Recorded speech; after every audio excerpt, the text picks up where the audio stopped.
ನಮಸ್ತೆ ಅಣ್ಣಾರ. ನಮಸ್ಕಾರ ಹೇಳ್ರಿ. ಅದೇ ನಮ್ದು ಇಂಡಿಯಾ ಗ್ರೋ ಪ್ರಾಡಕ್ಟ್ನ ಯೂಸ್ ಮಾಡಿದ್ರಲ್ಲ, ಯಾವ ಥರ ಬಂದಿದೆ ನಿಮ್ಗೆ ರಿಸಲ್ಟ್? ಅದ್ರ ಬಗ್ಗೆ ಸ್ವಲ್ಪ ಮಾತಾಡ್ಬೇಕಾಯ್ತು.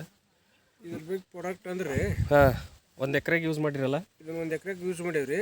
ನಾವು ಮೊದಲ ಬೇವಿನ ಎಣ್ಣೆ, ಆಮ್ಯಾಕ ಸಾಗರಿಕ ಇದನ್ನ ಹೊಡಿತಿದ್ವಿ. ಸಾಗರಿಕ ಆಮ್ಯಾಕ ಅದು ನಾಗಾರ್ಜುನ ಏನಂತದ ಇನ್ನೊಂದು ಯಾವ್ದೋ ಎಣ್ಣೆ ಬರೋದ್ರಿ, ಅದನ್ನ ಹೊಡಿತಿದ್ವಿ.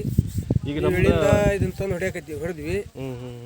ಇದ್ರೊಳಗೆ ಅಂದ್ರೆ ಏನಂತಂದ್ರೆ ಎಲೆ ಸ್ಮೂತ್ ಐತ್ರಿ, ಎಲೆ ಸ್ಮೂತ್ ಬರ್ತೈತಿ. ಆಮ್ಯಾಕ ಗಿಡದ ಸಂಖ್ಯೆ ಜಾಸ್ತಿ, ಕೊಂಬಿ ಜಾಸ್ತಿ ಬಂದವು, ಹರ್ಕೊಂಬಿ ಜಾಸ್ತಿ ಬರ್ತೈತಿ.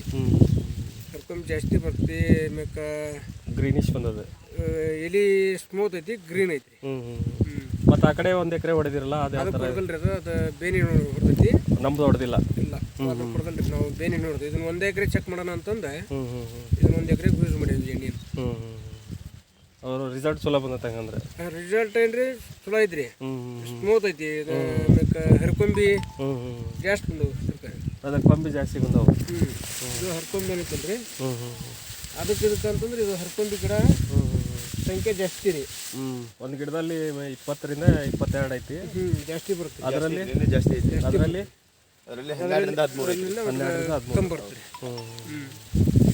ನಮಗೇನ್ರಿಪ್ಪ ಅಂದ್ರೆ ರೇಷ್ಮೆ ಒಳಗೆ ರೈತರಿಗೆ ಅಂದ್ರೆ ಈ ಎಲೆ ಹಿಡ್ಕೊಂಡು ಹಿಂಗೆ ಮುದುಡಿದ್ರೆ ಎಲೆ ಹಿಂಗೆ ಹಿಚ್ಚಿಗೆ ನಾವು ಕೈ ಬಿಟ್ರೆ ಹೊಡಿಬಾರ್ದ್ರಿ. ಅದು ಎಲೆ ಹೊಡಿಬಾರ್ದು,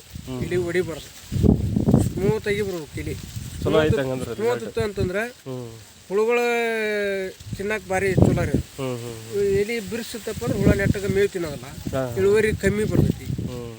ಹಿಂಗಿತ್ತಂದ್ರೆ ಹುಳ ಎಷ್ಟು ಮೇವು ತಿಂತೈತಿ ನಮ್ಗೆ ಅಷ್ಟು ಇಳುವರಿ ಜಾಸ್ತಿ ಐತಿ. ಅದೇ ರಿಸಲ್ಟ್ ಚಲೋ ಬಂದದೆ. ನಿಮ್ಗೆ ಯಾರು ರೇಷ್ಮೆ ಇದದಾರ ಬೆಳಿತಾರಲ್ಲ, ಅವ್ರಿಗೆ ಬೇಕಂದ್ರೆ ನೀವು ಒಂದು ಬಾಟ್ಲಲ್ಲಿ ಹೋಗಿ ಇಟ್ಕೊಂಡು ರೆಫರ್ ಮಾಡಿ, ನಾವು ನಿಮ್ಗೆ ಏನು ಬೇಕಾದ್ರೂ ಸಪೋರ್ಟ್ ಮಾಡ್ತೀವಿ. ಓಕೆನಾ ಸರ್? ಪರಶುರಾಮ್ ಸರ್ ಕಡೆಯಿಂದ ರೆಫರ್ ಆಗಿರೋದಲ್ವಾ? ಹ್ಞೂ ರೀ. ಓಕೆ ಆಯ್ತು, ತೊಗೊಳ್ಳಿ ಸರ್ ಹಂಗಂದ್ರೆ.